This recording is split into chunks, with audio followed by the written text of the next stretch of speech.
तो दोस्तों आज मैं आप लोगों के लिए लाया हूँ एक डेमोनिक फिलिपिनो हॉरर मूवी जिसका नाम है ताला हिब। ये कहानी है एक भूतिया किलर के बारे में जो एक बड़े से घास के जंगल में रहता है। तो मेक श्योर वीडियो को पूरा लास्ट तक देखना। अब सबसे पहले आप लोग चैनल पे नए हो तो चैनल को सब्सक्राइब कर दो और वीडियो को लाइक करना तो बिल्कुल भी मत भूलना, क्योंकि आपके इसी सपोर्ट की हमारे इस चैनल को जरूरत है ताकि हम जल्दी से जल्दी 1 लाख सब्सक्राइबर तक पहुंच सके। और अगर आप ही लोग ऐसा नहीं करोगे तो कोई भी नहीं करेगा। खैर अब हम बिना देर करते हुए चलते हैं सीधा ताला हिब मूवी की एक डरावनी डिमोनिक कहानी की तरफ। तो ये कहानी शुरू होती है दिखाते हुए एक डिमोनिक सीन को, जिसमें हम देखते हैं एक लड़की को टैक्सी में। वो टैक्सी वाला लड़की को आधे रास्ते में उतार देता है ये बोलकर कि वो आगे नहीं जाएगा और उस लड़की को सुनसान रास्ते पे उतरना पड़ता है। बट वहां पर अचानक उस लड़की पे हमला कर देता है एक गुंडा और वो उसे खींच कर ले जाता है एक जगह पर जहाँ पे बड़ी लंबी लंबी घास उगी हुई थी। ऑब्वियसली ये गुंडा लड़की के साथ गलत काम करने की कोशिश करता है और वो लड़की बच भी नहीं पाती। बट देन वहां पे आ जाता है एक टोपी वाला आदमी जो उस गुंडे को एक मशेटी से स्टैब कर कर बुरी तरीके से मार डालता है। हर जगह खून खून हो जाता है और लड़की को लगता है कि वो बच गई। लड़की टोपी वाले आदमी को थैंक यू बोलती है, बट देन वो आदमी उस लड़की को भी स्टैब कर कर बुरी तरीके से मार डालता है और उस आदमी का चेहरा बड़ा ही इविल था। यहाँ से सीन जाता है अगली सुबह पे, जहाँ पे हम मिलते हैं 2 पुलिस वालों से जिनके नाम है बोंग और रोमान। ये दोनों उसी घास के मैदान को इन्वेस्टिगेट कर रहे थे क्योंकि जिन लोगों का मर्डर कल रात को हुआ था उनकी लाशें मिली थी। किलर का कोई पता नहीं था कि वो कौन है और इन्वेस्टिगेशन के बीच में ही एक लड़की बोंग का पैर आकर पकड़ लेती है जो अगले ही पल वहां पर गायब हो जाती है, जिससे हम लोग समझ जाते हैं कि ये घास का मैदान है डिमोनिक। खैर दोनों पुलिस वालों की बातों से हमें पता चलता है कि इस जगह की जो जमीन है ना उसका एक बहुत अमीर मालिक है और वो आसपास के प्लॉट्स को बेच रहा था, पर उस मालिक ने ये घास की फील्ड अभी तक नहीं कटवाई थी। देन तभी अचानक एक आदमी निकलता है घास में से और चिल्लाने लगता है कि कोई उसे मारने की कोशिश कर रहा है। बोंग और रोमान उससे पूछते हैं कि क्या हुआ, पर तभी उस आदमी को एक इनविजिबल शक्ति खींच लेती है घास में। तुरंत बोंग और रोमान गन निकालकर उस आदमी की मदद करने भागते हैं और उन दोनों को उस किलर की झलक भी दिखाई देती है जो उस आदमी को अपने साथ गहराइयों में ले जा रहा था। बोंग और रोमान घास की वजह से भटक जाते हैं इधर उधर, बट एंड में वो फाइनली उस किलर को ढूंढ लेते हैं। पर यहाँ पे वो किलर एक मशेटी से उस आदमी को पुलिस वालों के सामने ही मार डालता है। बोंग किलर पे गोली चला देता है, बट देन किलर हो जाता है गायब और उन दोनों को समझ नहीं आता कि क्या हुआ। और दोस्तों इतना ही नहीं, वो लोग जब उस आदमी की लाश को चेक करते हैं तो लाश पे खून बिल्कुल भी नहीं था और ऐसा लग रहा था कि ये आदमी बहुत टाइम से मरा हुआ है। ये बात बोंग और रोमान को हद से ज्यादा कंफ्यूज कर देती है, बट देन उन दोनों को मिलती है एक गाड़ी जिसके अंदर पड़ी थी एक और लाश। ये सब देखने के बाद तुरंत बोंग बैकअप के लिए बुला लेता है लोगों को और रोमान गाड़ी को चेक करता है। रोमान को गाड़ी के अंदर लाश के पास मिलता है एक रियल एस्टेट ऑफिस का पर्चा, मतलब ये आदमी यहाँ पे प्लॉट वगैरह खरीदने के लिए आया होगा या फिर बेचने के लिए। बट देन गाड़ी की पीछे की सीट से निकलता है एक आदमी और वो पुलिस से बच के भागता है।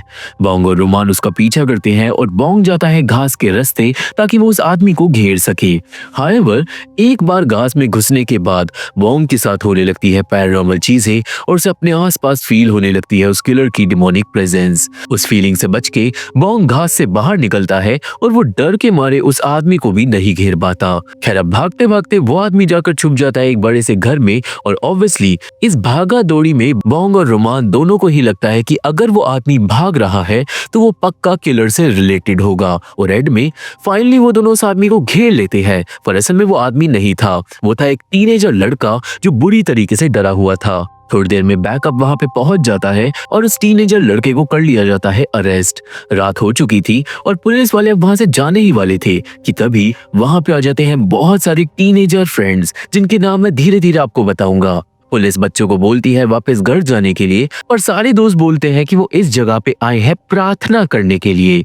असल में दोस्तों जिस औरत का मूवी की स्टार्टिंग में मर्डर हुआ था ना, उस औरत का नाम था मिर्ना और वो इन दोस्तों में से ही एक लड़की जॉयस की आंटी थी। इसलिए ही ये सारे दोस्त यहाँ पर आए हैं कैंडल्स जलाने के लिए। बॉन्ग इस काम के लिए ऑब्वियसली मना करता है पहले, पर जब सारे दोस्त जिद करने लगते हैं तो एंड में बॉन्ग और रोमान सारे दोस्तों को ले जाते हैं उस जगह पे जहाँ पे उस औरत की लाश मिली थी।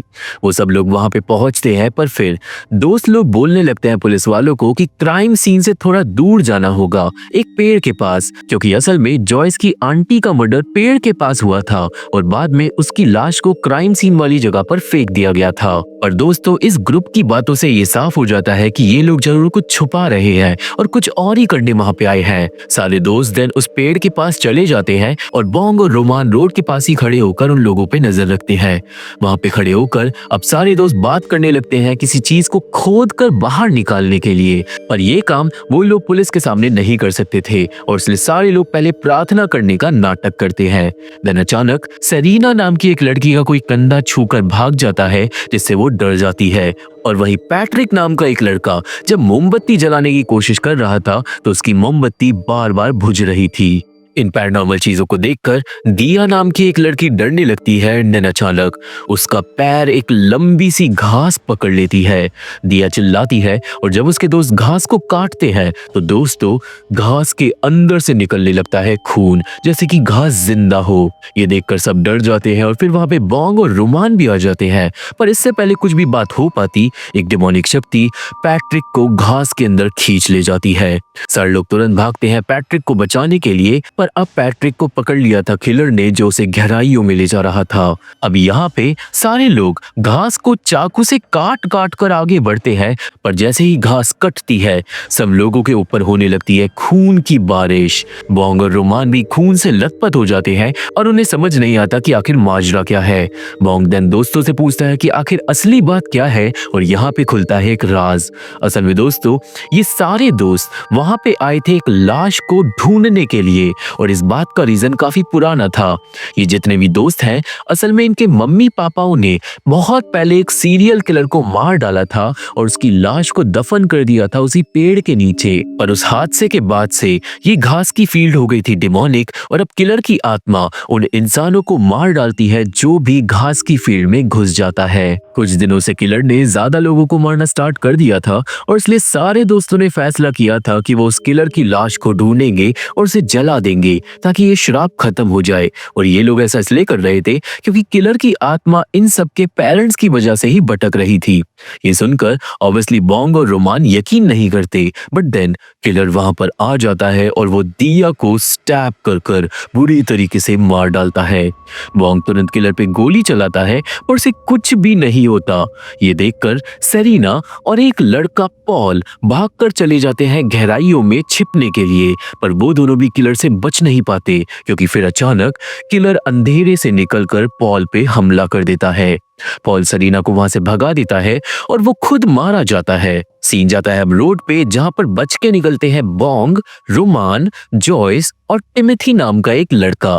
पर अजीब बात ये थी कि रोड पे पहुंचते ही उन सबके शरीर से खून गायब हो गया था। तभी सेरीना भी घास से बाहर निकलती है और बताती है कि पॉल भी मारा गया। मतलब दोस्तों 3 लोग पॉल, पैट्रिक और दिया पहले ही मर गए हैं। सब लोग सेरीना को संभालते हैं, बट फिर वहां पे आ जाता है किलर, जिससे लोग बचकर अब भागते हैं और छिप जाते हैं उसी अबैंडन्ड घर में जो भी थोड़ी देर पहले हमने देखा था। वहां पहुंचकर सेरीना बताती है कि उस किलर ने पास्ट में बहुत सारे किसानों को मारा था और वो किसान इन दोस्तों के पेरेंट्स के रिलेटिव्स थे। ये बात सुनकर बॉन्ग और रोमान को ये लगने लगता है कि शायद वो कोई आत्मा नहीं है, वो असल में किलर ही है जो पास्ट में जिंदा बच गया होगा और अब वापस आया है लोगों को मारने के लिए। बट देन घास अचानक उगने लगती है उस घर की खिड़कियों के आसपास, मतलब वो किलर पास में ही था। सब लोग थोड़ा इधर उधर उस घर में भटकते हैं, बट फिर रास्ते में किलर हमला कर देता है जॉयस पे और सेरीना जॉयस को बचाती है। वो किलर को धक्का दे देती है और यहाँ पे बॉन्ग और रोमान सबको किलर के पास से दूर भेज देते हैं और खुद खड़े हो जाते हैं गन लेकर किलर के सामने। हाउएवर फिर थोड़ी ही देर बाद सेरीना और जॉयस नोटिस करते हैं कि टिमोथी उन लोगों के साथ है ही नहीं, क्योंकि दोस्तों टिमोथी डर के मारे सबको छोड़कर भाग गया था बाहर। वो रोड से घर की ओर जा रहा था, पर बीच में उसकी टॉर्च खराब हो जाती है और वो किलर आ जाता है उस उसके सामने। किलर से डरकर टिमोथी घास की तरफ चले जाता है और बहुत बड़ी गलती कर देता है और सीन वापस जाता है घर में, जहाँ पे से वो किलर अब गायब हो गया था। बॉन्ग यहाँ पे कॉल करता है बैकअप के लिए और जब थोड़ी देर बाद बैकअप पहुंचता है तो उन्हें मिलती है पैट्रिक और टिमोथी की लाशें गाड़ी के पास। अब यहाँ से सीन जाता है अगले दिन पे, जहाँ पे बॉन्ग और रोमान आते हैं स्टीफन नाम के एक लड़के से मिलने। वो दोनों उसके घर में बिना परमिशन के ही घुस जाते हैं और हमें पता चलता है कि स्टीफन उसी लड़के का नाम है जिसे स्टार्टिंग में अरेस्ट करा गया था। पुलिस वाले स्टीफन के पापा से मिलते हैं जो व्हील चेयर में था, पर स्टीफन घर पे नहीं था क्योंकि दोस्तों उसे भेज दिया गया था रिहैब में। असल में स्टीफन की मेंटल हालत ठीक नहीं थी और वो एक ड्रग एडिक्ट भी था। बॉन्ग और रोमान अब जाते हैं रिहैब स्टीफन से मिलने और वो उससे पूछते हैं कि कल रात वो कहाँ पे था, क्योंकि पुलिस ने स्टीफन को सस्पेक्ट बना लिया था उस केस के अंदर कि कहीं शायद वो ही तो किलर नहीं। स्टीफन पागल सा था और वो बोलता है कि उसने सबको मार डाला, उसके पापा ने सबको मार डाला।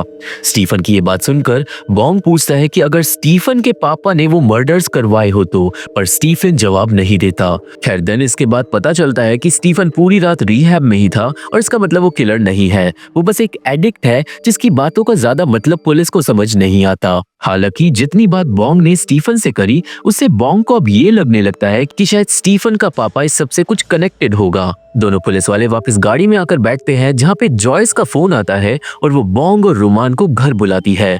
वो दोनों जब जॉयस के घर पहुंचते हैं तो वो मिलते हैं जॉयस के मम्मी पापा और साथ ही साथ सरीना के मम्मी पापा से। और दोस्तों हमें यहाँ पे पता चलता है कि सरीना अब लापता है। खैर पेरेंट्स लोग पुलिस की हेल्प नहीं चाहते थे, पर यहाँ पे जॉयस चिल्लाने लगती है और बताती है कि बॉन्ग और रोमान को ऑलरेडी सब कुछ पता है, तो वक्त आ गया है कि पेरेंट्स लोगों को सच्चाई नहीं छिपानी चाहिए, क्योंकि उन्होंने एक किलर को मारा था जिसकी आत्मा अब सबको मार रही है। यहाँ पे अब सब लोग बैठ के बात करते हैं और पेरेंट्स किलर की फोटो निकालकर पुलिस को दिखाते हैं। बॉन्ग देन उस आदमी के बारे में जॉयस से पूछता है कि अगर कल रात को उसने इसी आदमी को खेत में देखा हो तो, पर जॉयस के हिसाब से कल रात वाले किलर के दांत बहुत ज्यादा नुकीले थे और इसका मतलब मरने के बाद वो किलर और डिमोनिक हो गया था, पर पुलिस को लगता है कि शायद फिर वो कोई और आदमी होगा।